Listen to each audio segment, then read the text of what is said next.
Well, my name is Jim Polk. I'm pastor of the Arkadelphia First United Methodist Church, and I want to share with you a little bit about a unique ministry that we've been involved in, but one that is part of a much larger ministry endeavor from our church, risk-taking service and mission. We have been talking for over a year about the importance of reaching out into our community and sharing the love of God in tangible ways, giving hands-on opportunities for people to get involved. And just because we call it risk-taking doesn't mean it can't be fun. We have had a great time this past week packing food, and we want to share a little bit about what that means.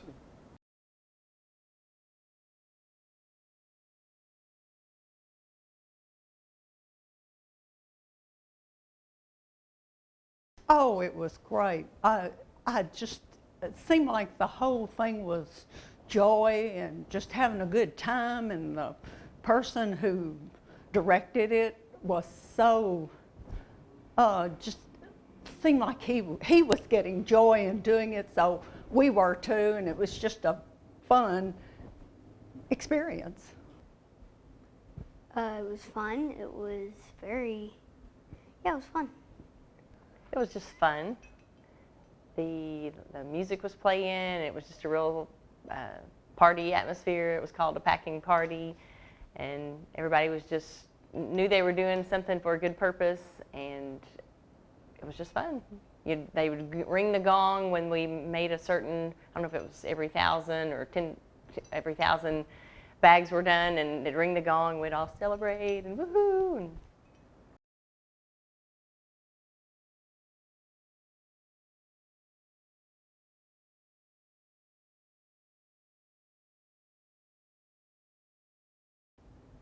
No.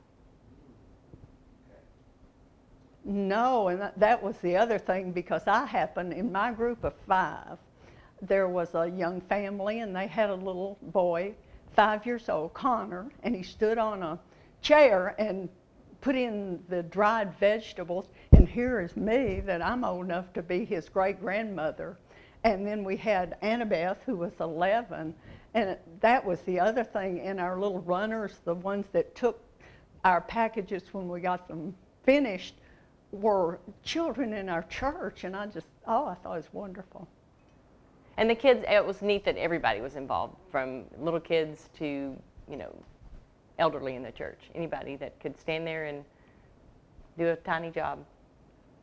I don't know that I've ever seen anything like that.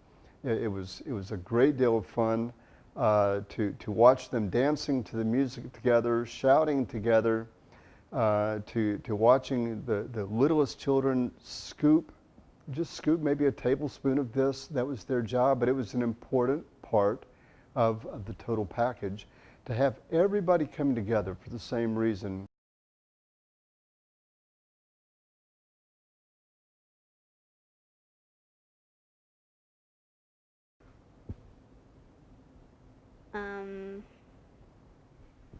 So I did this thing where you pack food and then you give it to people who need it, and so everybody has a certain job,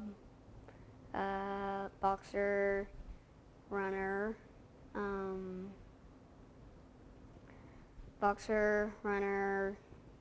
packer, bag holder, dunker thing, and you pack food, and this time we did 10,000 meals, and just felt good.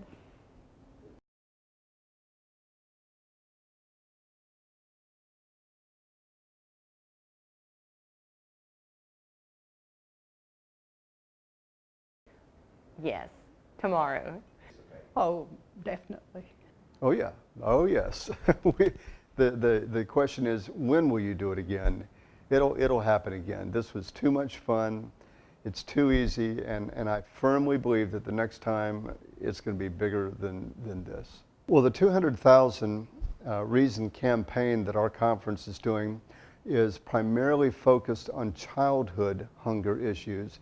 But the reality is, where there's a child in hunger, there's almost always a family in hunger. This goes beyond generational lines, and it is a hidden problem in our communities. We don't see the hunger issues. We don't see the needs. People don't often come to us and complain that they don't have food. And to be honest, we don't want to know about it in many cases. And yet in almost any community, perhaps every community, these needs are there. They're real. Every congregation that gets involved in a ministry to alleviate hunger, whether it's a food pantry or food distribution or as in this latest work at our church, the food pack, every church will have a chance to see needs being met in tangible ways. So Mike, what I'd say to any and every church, I'd add my voice to those who've been saying, if you're not started, get started. If you haven't tried it, why not? If you want something simple and fun, start with a food pack.